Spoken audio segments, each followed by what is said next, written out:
Ako si Sara Duterte. Tatakbo bilang Pangulo ng Pilipinas. Shukran.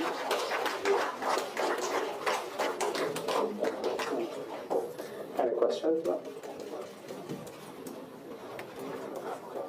First question. Next time na ang question. Oh. Thank you. Oh. Morning. Iniwan ko kay JC yung kabuuan. Today, I have peacefully accepted that my life is unlike any other.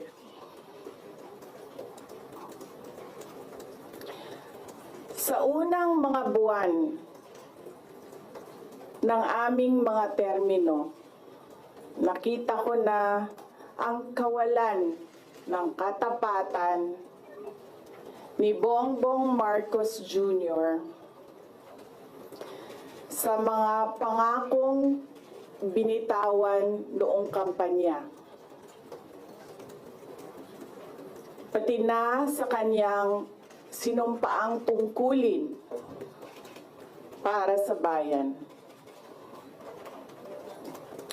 Dahil hindi ko kinaya na maging bahagi ng 2025 national budget, I offer my life, my strength,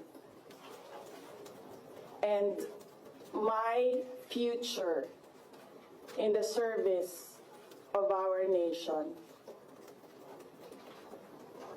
Mga kababayan, ibalik natin ang tapang at malasakit para sa Diyos, sa bayan, at para sa bawat pamilyang Pilipino. Ako si Sara Duterte. Tatakbo bilang Pangulo ng Pilipinas. Shukran. For forgiveness. Instead, I offer my life, my strength, and my future in the service of our nation. Mga kababayan, ibalik natin ang tapang at malasakit para sa Diyos, sa bayan, at para sa bawat pamilyang Pilipino. Ako si Sara Duterte.